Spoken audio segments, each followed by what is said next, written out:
In Chapter 4, Aristotle told us that of things not said in any combination, each signifies one of 10 things, ousia, poson, poion, etc. These 10 things came to be called categoriae, the Greek word for predications, Latin praedicamenta, from which the treatise got its name that stuck, though not by Aristotle. We said in our notes for Chapter 4 that Studman, in his article on the categories for the Stanford Encyclopedia of Philosophy, regarded the categories as a list of highest kinds, generalissima, or summa genera, in the interpretation and language of Porphyry and Boethius. In the next 4 chapters, called the Praedicamenta, Aristotle presents in some detail the doctrine of 4 of these highest kinds: substance, quantity, relation, and qualification, beginning in Chapter 5 with substance. We also said in my notes for Chapter 4 that Studman showed with this table how we can picture Aristotle's 4-fold classification in Chapter 2 and his 10-fold classification in Chapter 4 as being laid on top of each other.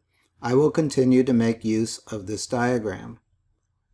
In fact, the first thing Aristotle says about ousia is this. I continue to use Ackrell's translation, sometimes with modifications.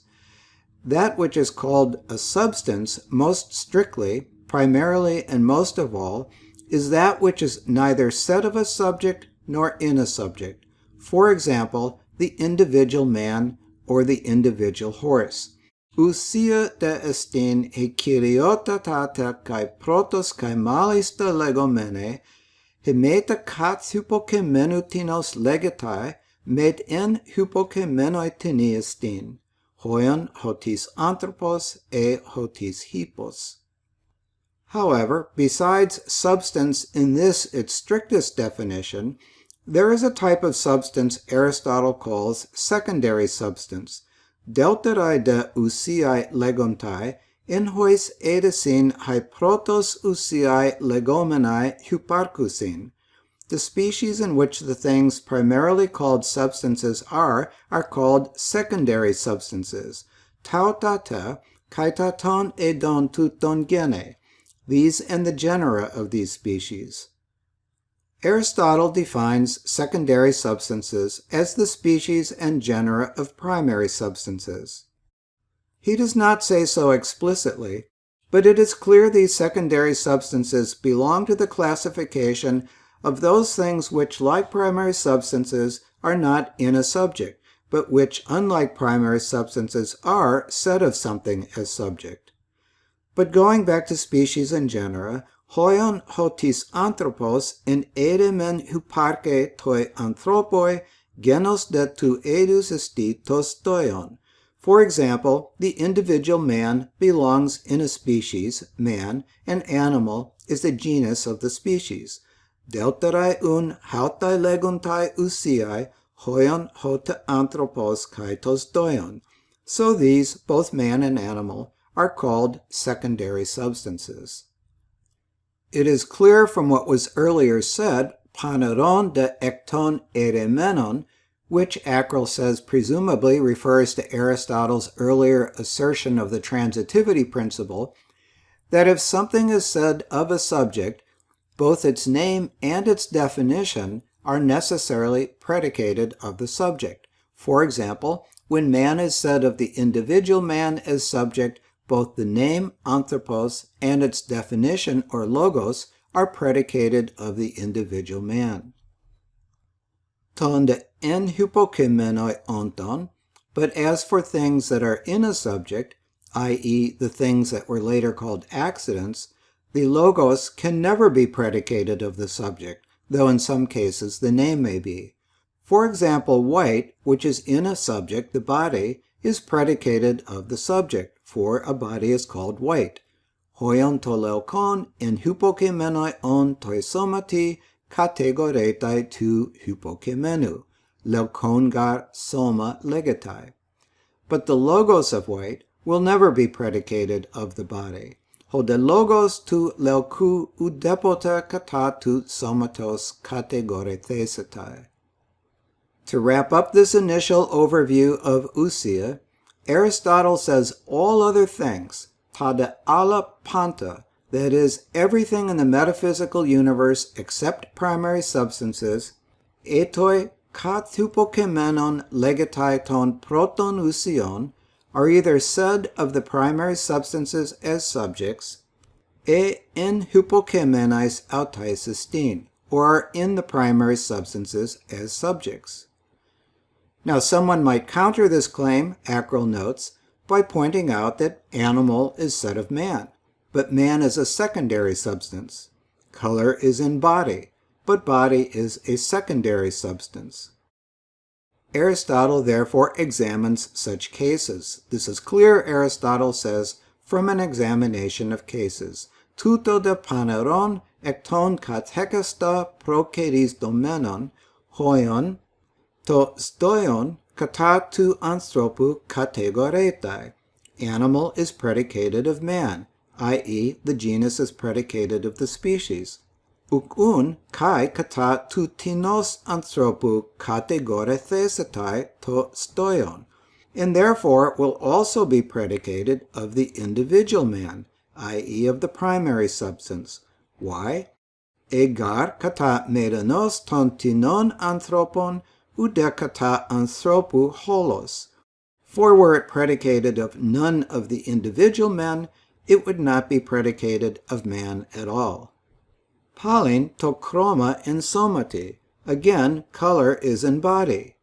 Ukun kai intini somati, and therefore also in an individual body. Egar me intini ton kathekasta ude en somati holos. For were it not in some individual body, it would not be in body at all. Hosta ta alla panta etoi kat hypokemenon legetai ton proton ousion e en hypokemenais autais estin. So if the primary substances did not exist, it would be impossible for any of the other things to exist. Me ouson un ton proton ousion adunaton ton alonti enai. This seems like a memorable statement, and the primacy of primary substances is generally taken to be Aristotle staking out a position against Plato. In our notes on Chapter 2, we touched on a scholarly controversy about non-substantial particulars and whether Aristotle truly believed in them.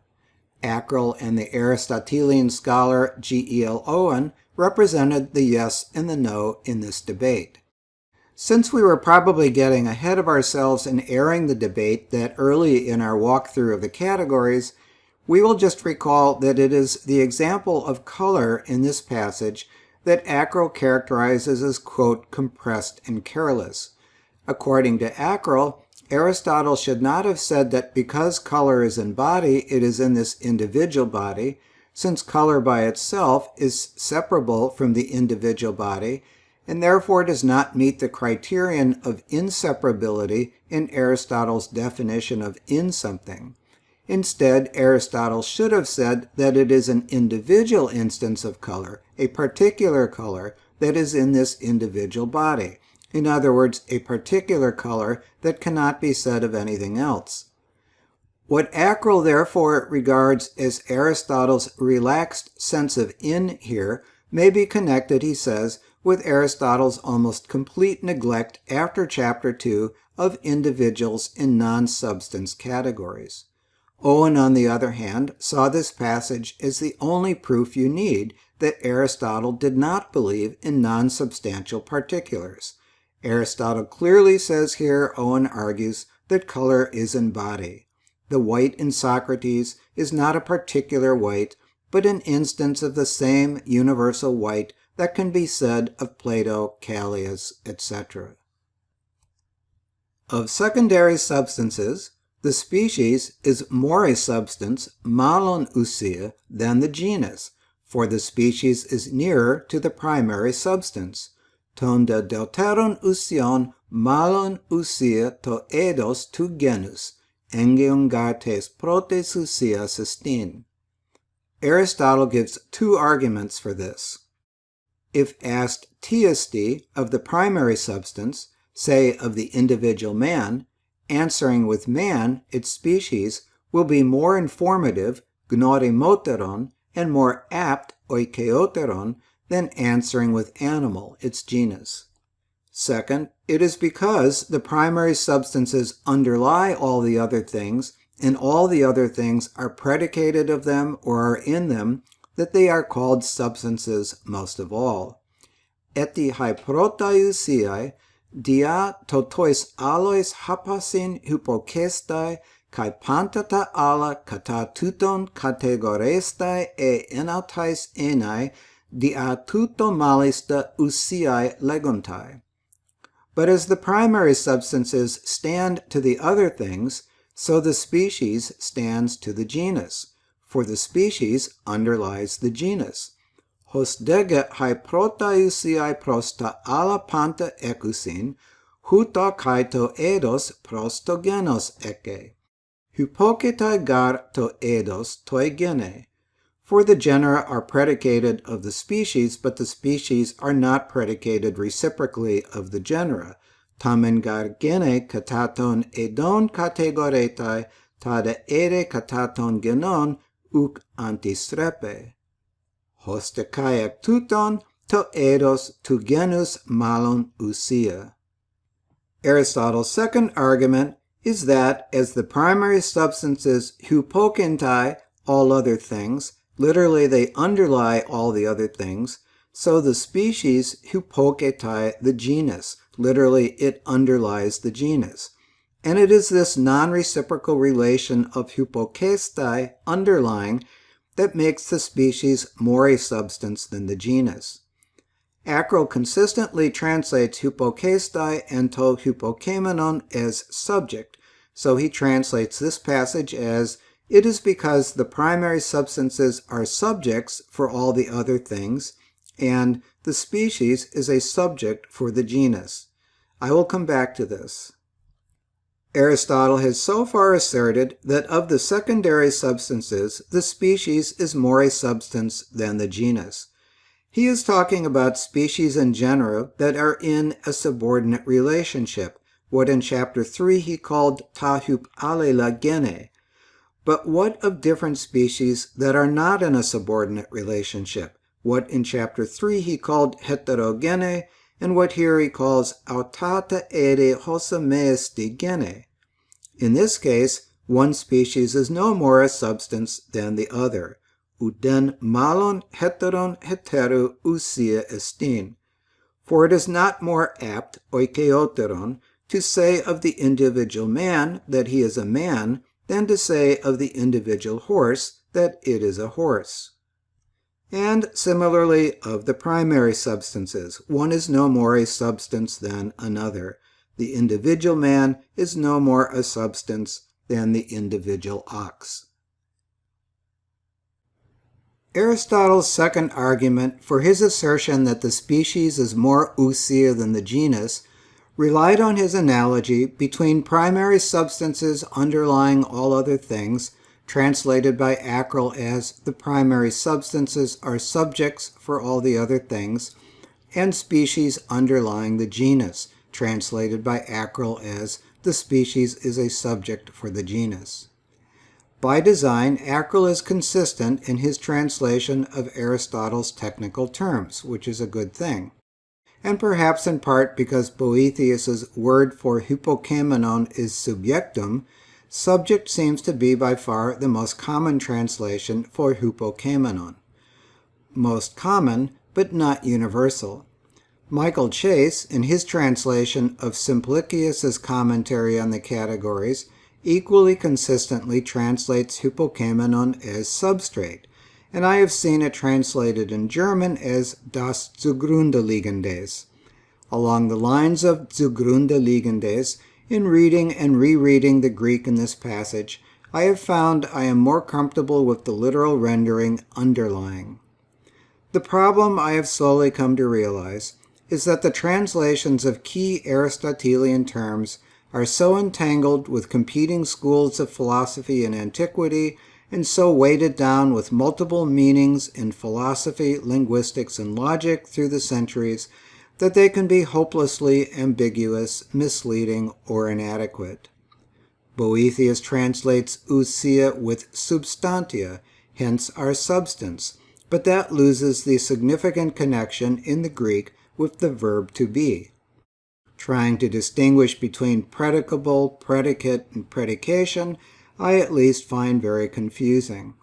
And we have a work called Categories, but not by Aristotle, that probably should be called predications, but in any case comes from a noun, categoriae, that Aristotle does not even use in the Categories, and only once in the De Interpretatione. The issue is further confused by the dependence of Porphyry, for whom the organon was a unity, on the topics, a situation that led some in antiquity to consider the aesagoge and even the Categories to be an introduction to the topics, ironically, since Porphyry himself did not at all think this. And then there is the all-important word for an understanding of the Categories, hypokemai and hypokemenon. As an exercise, I checked the article on hypokemai in Liddell Scott Jones. It has a dedicated treatment of the senses of hypokemai in philosophy, and it specifically distinguishes three senses of the substantivized to hypokemenon in the Categories and the metaphysics. I have not studied the metaphysics yet, and I can easily guess that not all scholars agree with all aspects of the LSJ article, but for what it is worth, I chased down the citations. Regarding hypokemenon, the article first distinguishes its application to the matter underlying and opposed to form from its application to the matter plus form, i.e. substance, underlying the accidents. As the article points out, Aristotle makes this distinction himself, first in Chapter 3 of Book 7 of the Metaphysics on the meaning of substance. For all the citations from the Metaphysics, I am using the translation of W.D. Ross. Legetai dehe ousia e me pleonakos al entetersige malista. The word substance applies at the very least to four objects. Kai gar toti en enai, for both the essence, kai to katholu, and the universal, kai to genos, and the genus, ousia doke enai hekastu, are thought to be the substance of each thing. Kai tetarton tuton to hypokemenon, and fourthly, the substratum. To de hypokemenon esti kat huta ala legetai ekeno de auto meketi kat alu. Now the substratum is that of which everything else is predicated, while it is itself not predicated of anything else. Sounds familiar. Dio proton peri tutu dioristeon. And so we must first determine the nature of this substrate. Malis tegar doke enai ousia to hypokemenon proton, for that which underlies a thing primarily is thought to be, in the truest sense, its substance.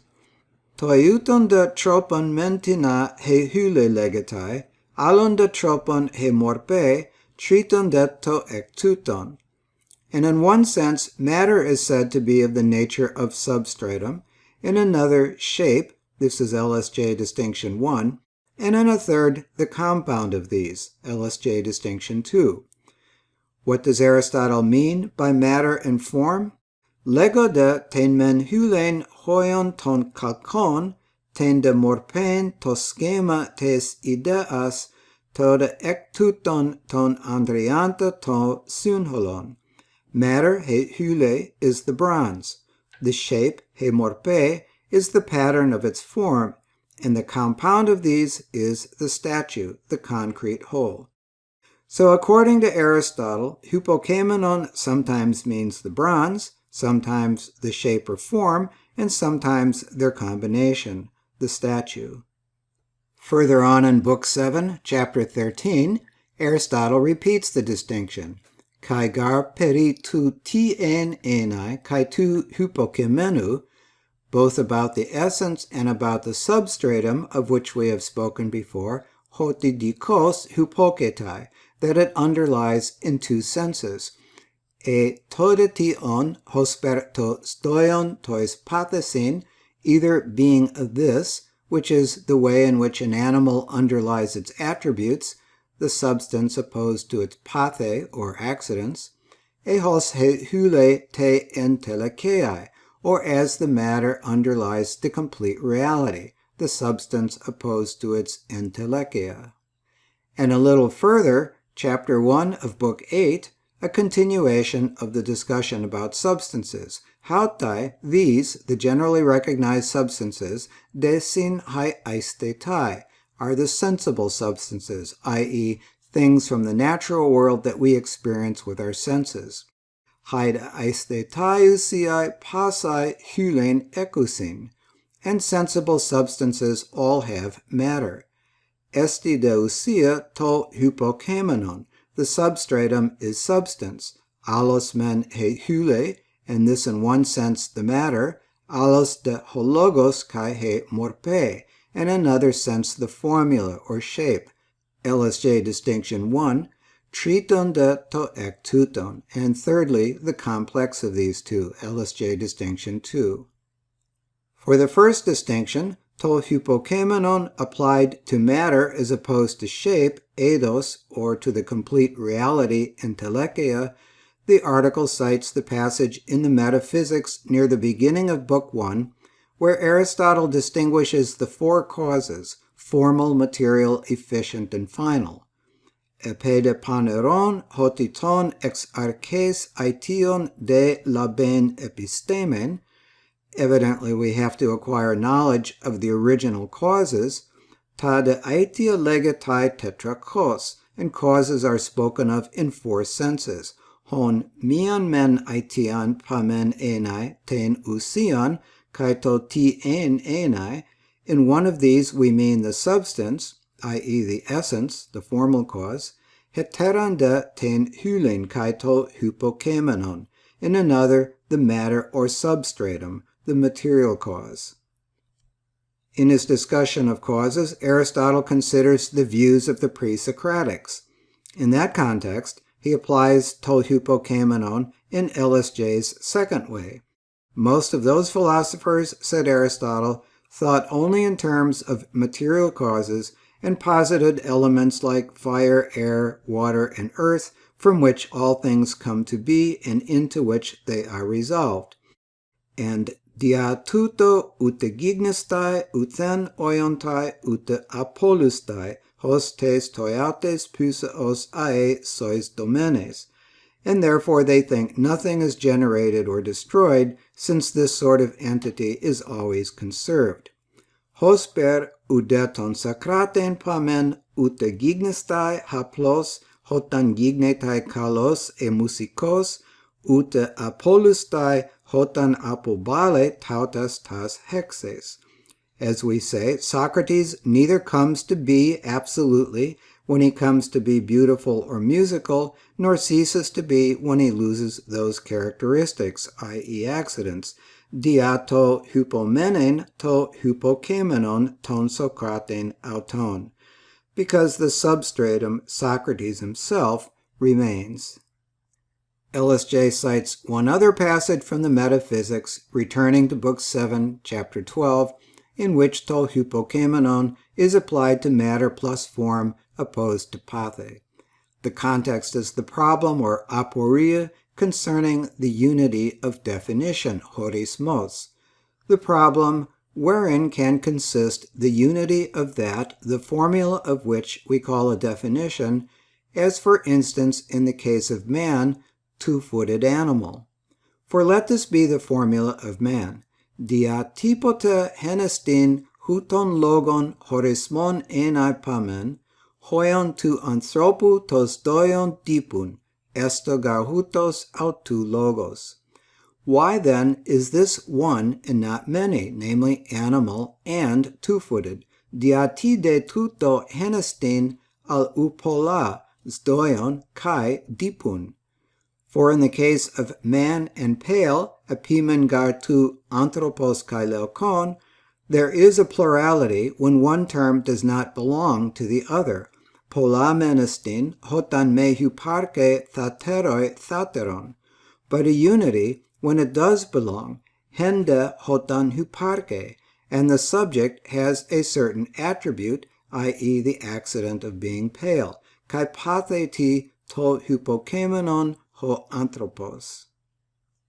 LSJ's third application of to hypokemenon is to the logical subject to which attributes are ascribed, opposed to that which is predicated, to kategorumenon. They cite Aristotle's Physics, Book 1, in which Aristotle discusses whether the first principles of nature, hierarchai, are 2 or 3 or more in number. Nothing could come about if there were not at least 2 acting as contraries, Aristotle argues, and then Chapter 6 examines the plausibility of there being a third in addition to 2 contraries.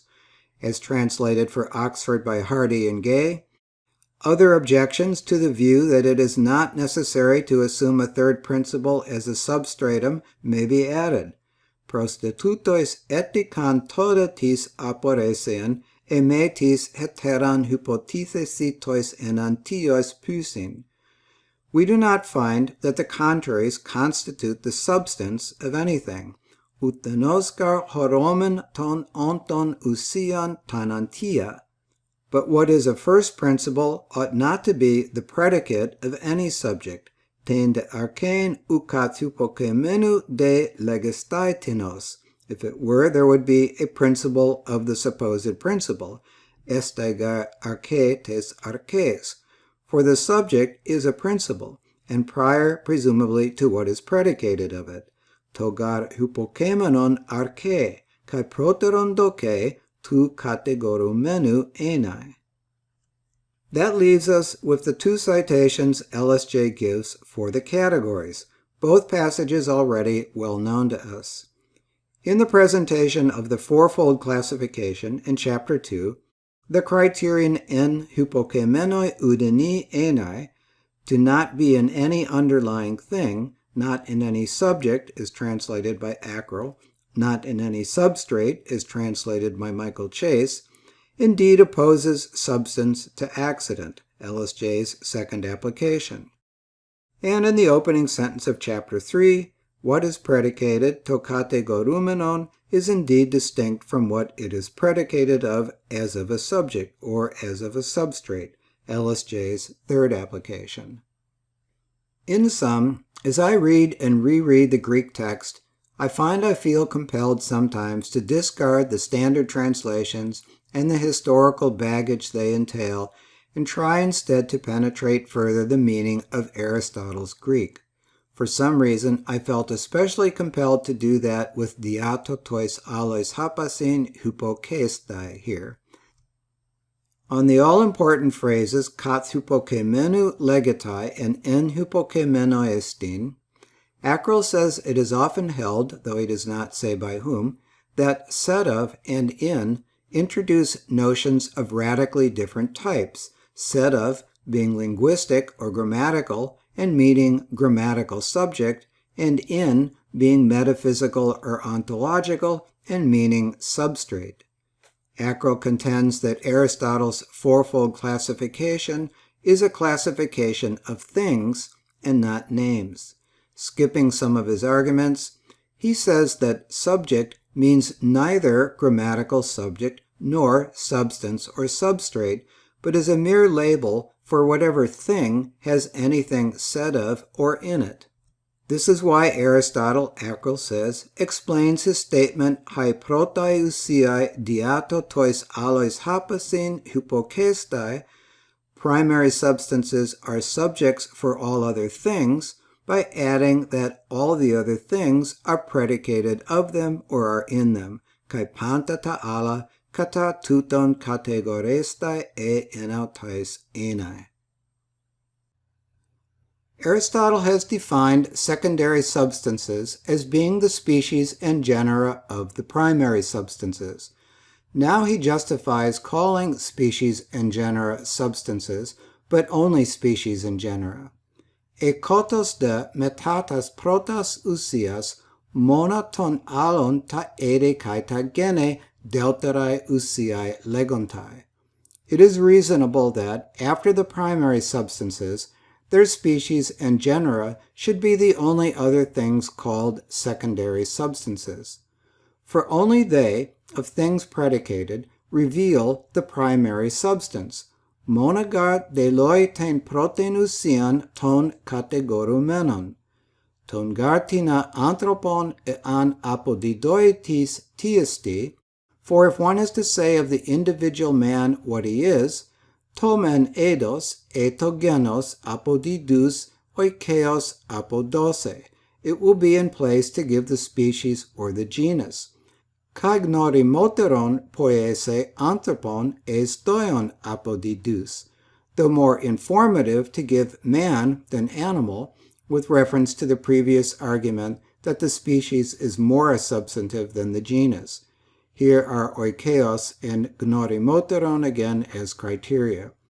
But to give any of the other things would be out of place, allotrios, such as white or runs. Oikeos versus allotrios. Hoste ekotos ton alon tautomona usiai legontai. Aristotle gives a second reason by way of an analogy similar to the one in the previous paragraph. First, he repeats his previous assertion that it is because the primary substances underlie all other things, diautotois allois hapasin hypokestai, that they are called usiai most strictly. But as the primary substances stand to everything else, so the species and genera of the primary substances stand to all the rest. All the rest are predicated of the species and genera. Hos dege hai protaiusiai prosta alla panta ecusin, huto ta ere kai ta gene ton protonusion pros taloi pa panta eke, kata tutongar panta taloi pa categoretai. Taloi pa panta means all things other than substances, presumably because, as Acrel says, though Aristotle does not say so explicitly, all those things are in secondary substances. Example, if you will call the individual man grammatical, it follows that you will call both a man and an animal grammatical. Ton gartina anthropon eres grammatikon, ukun kai anthropon kai stoion grammatikon eres, hos autos de kai epiton alon, and similarly in other cases. Grammatikon and leukon were Aristotle's examples in chapter 4 of the category poion. Just as primary substances are called that because they underlie everything else, so species and genera of the primary substances are called secondary substances because everything else, i.e. accidents, are predicated of them. Here are the two analogies. In the first, just as primary substances underlie all things, so the species underlies the genus and is therefore more a substance than the genus. In the second, just as primary substances underlie all things, so the remaining things, except the species and genera of the primary substances, are predicated of the species and genera, so the species and genera, but nothing else, merit being called substances. Acrel sees in this latter argument a further relaxation over the course of the categories of the sense of in.